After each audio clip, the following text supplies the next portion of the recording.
Hello and welcome to the Tainted and Tempted podcast. I'm your host, Asia. So last week, I did not record a new episode of Tainted and Tempted podcast because I was on vacation, but I'm here with a new episode today. So happy Monday, everyone, and I hope everyone is ready for this new week because I am, and I'm ready to embrace this new week and everything it has to offer. So for today's show, my new topic is about massive shootings in New York City. Now, there has been several massive shootings in New York City this year alone. Gun violence has taken over in a lot of ways. To go further, on the morning of April 12th, a mass shooting occurred on a northbound N train on the New York City Subway in Sunset Park, Brooklyn. A gunman riding on the train put on a gas mask and threw two grenades and opened fire. 29 people were injured. Frank R. James is his name. He got away, but not for long. A day later, Frank R. James was arrested as the suspect. Frank turned himself in. He called the police when he was at a local McDonald's in Manhattan. Now, this is devastating and this is heartbreaking. This attack that happened on the northbound N train. Why is this happening? Why would somebody literally put on a gas mask, throw two grenades, and just open fire? This is like a mental illness that he suffered from to even take it to this level, take it to that level. Like, who would go that beyond and do something to the world this way? And so to touch base on this was devastating and heartbreaking. This has left us scared to ride public transportation. I know I am. This is a serious situation, and I'm so glad the suspect is caught. But where does that leave us? Literally, where does that leave us? That leaves us scared, don't know what to do, always having our backup when we're on public transportation, even outside, because this man was just a regular civilized person and just decided to get on the MTA and decide to just open fire and just shoot up everyone. And 29 people were injured. Why? What was this man even thinking rationally to do? And he was an African American male at that. And it's just like, come on now, we are out here killing each other. We are out here, African Americans, doing a lot. And Caucasians are doing this as well. I'm not going to just stem the light on African Americans, but it feels close to home when it's my race. So who knows what might happen? Who knows what might happen next? This might happen in a different way. Yes, Eric Adams has police surveilling the MTA subway station for the less homeless encounters, but it's still ruckus going on in New York City. And it's helping to put a stop to gun violence. But it seems to me once Eric Adams became mayor, all hell broke loose.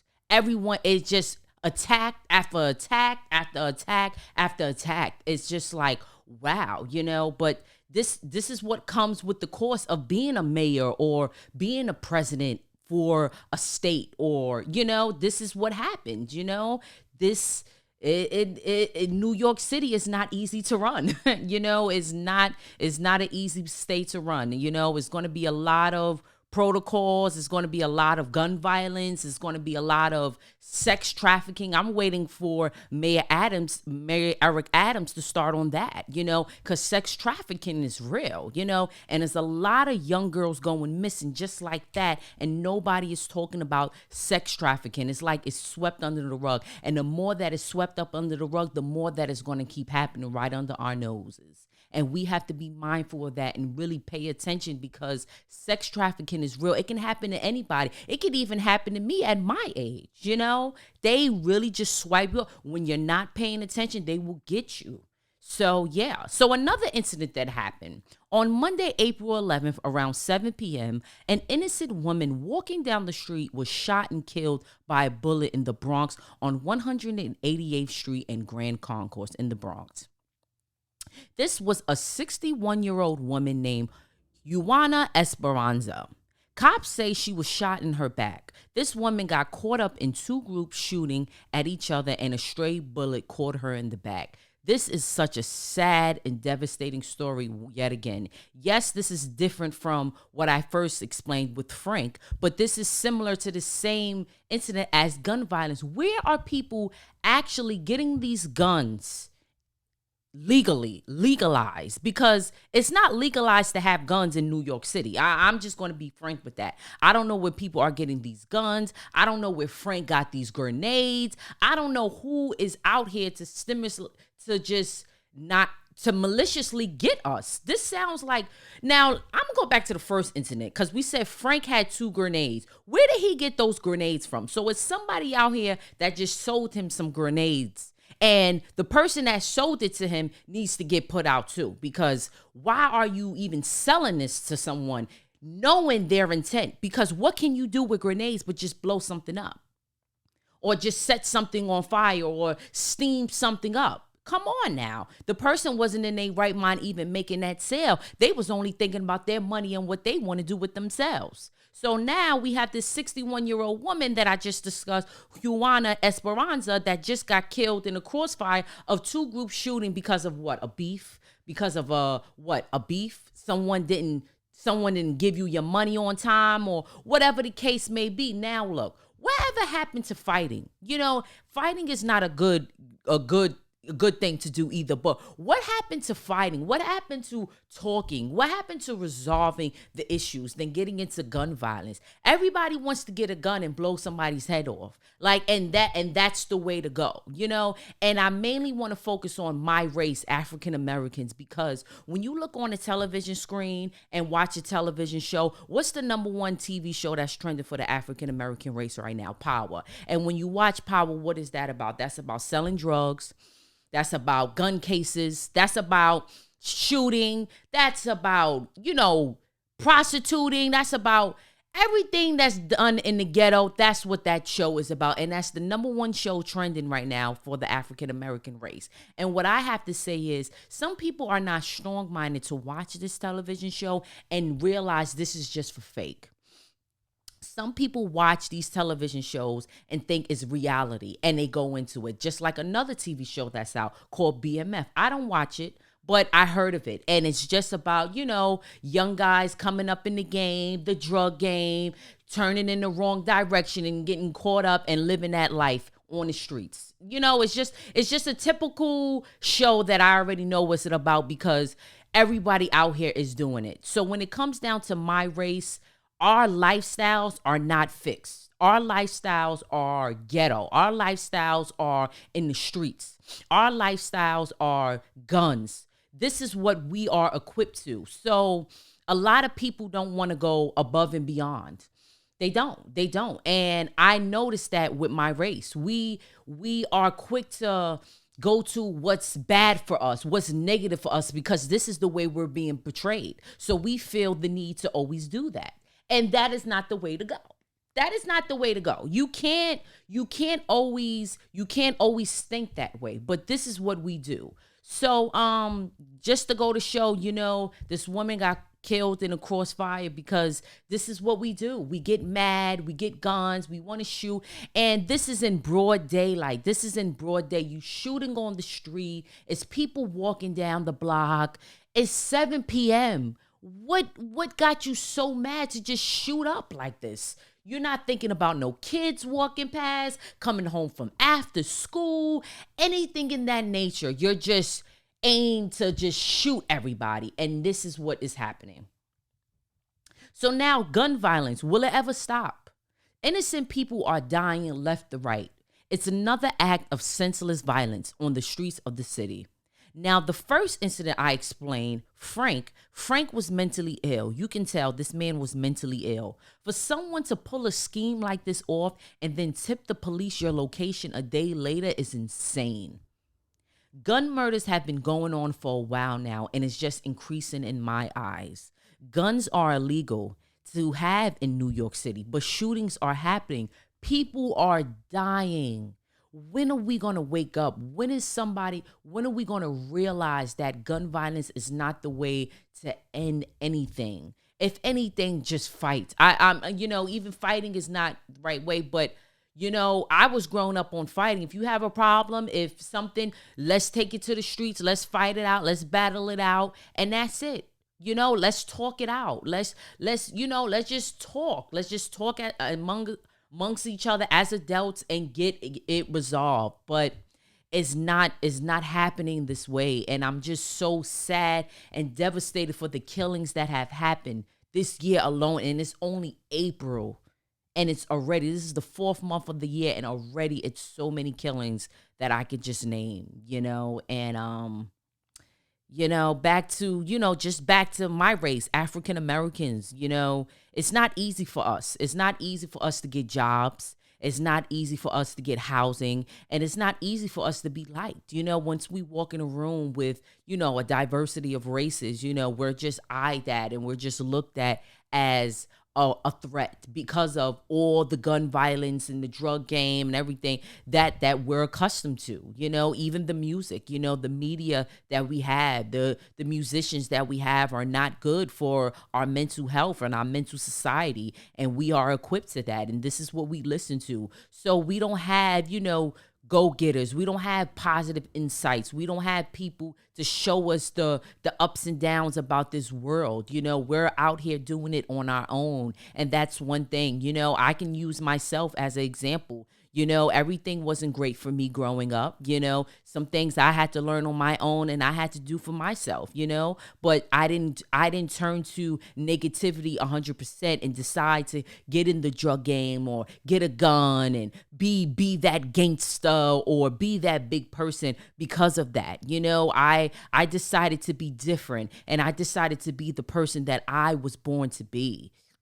So, but it hurts me that a lot of people can't see that, and even when you try to talk to people, you try to talk them out of certain things, you try to steer them in the right direction, but some people just can't get on that path because they've been so hurt and put down for so many years that they just decided to be this way, and this way fits them. But but somehow that's just not the place to be, the way to be. So I just want to say, the last incident I will discuss is Patrick Lawyer. This was an African American male killed in the hands of an officer in Michigan. Not only did he get shot in the head, that was devastating, but this was a senseless act yet again. Patrick was pulled over because of improper registration. Patrick gets out the car, confused as to the problem. The officer tells Patrick to get back in the car, and Patrick resists. The officer has a body cam. The officer still asks for Patrick's license repeatedly. Patrick runs from the officer. That wasn't good. The two were being seen wrestling to get a hold of the officer's taser gun. During the altercation, the cop's body camera is shut off, but the incident was filmed from a bystander nearby. And the video ends with Patrick being shot in the back of his head. The police officer is currently on administration leave. The police officer is not being identified. So this is another senseless act that just happened. This is different from the two incidents that I explained with Frank and Miss Esperanza. But Patrick is another senseless act, just like George Floyd, just like Breonna Taylor, just like Eric Reed. It is just the same way of all these killings. So what is going on now? What are we going to do? What are we going to do? Eric Garner. It is the same. Sean, it's the same. I can name all of the killings that happened in the African American race. But what does that really prove? What that really proves is that it's still going to continue to happen if we don't obey to these cops.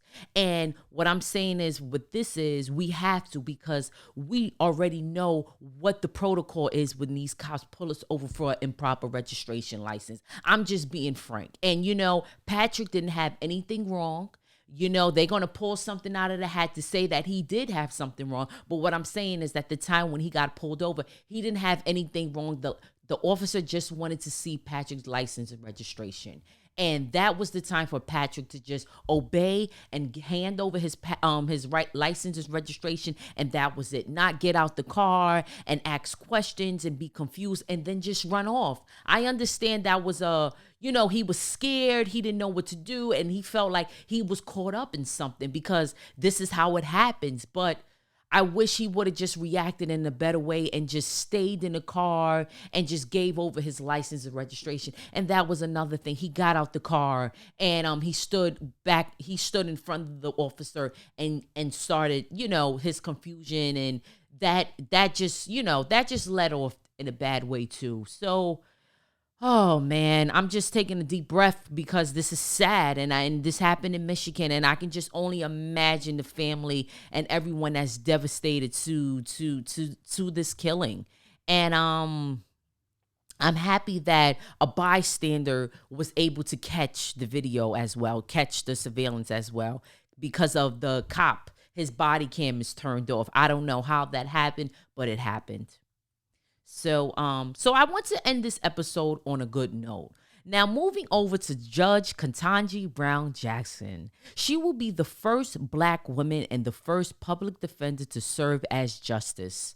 This woman has made history and has inspired so many women to live their dreams and beyond. I can honestly say I am so proud of Judge Ketanji Brown Jackson. She has made me so proud in so many ways, and she has motivated me to go for my goals and know that my goals and my dreams can come true because hers did. And she is African American. It just to wake up every day and just know that she is on the Supreme Court justice just makes my heart feel so good inside and just makes me feel so complete, and know that Black women have dreams and goals and we can go for it no matter what.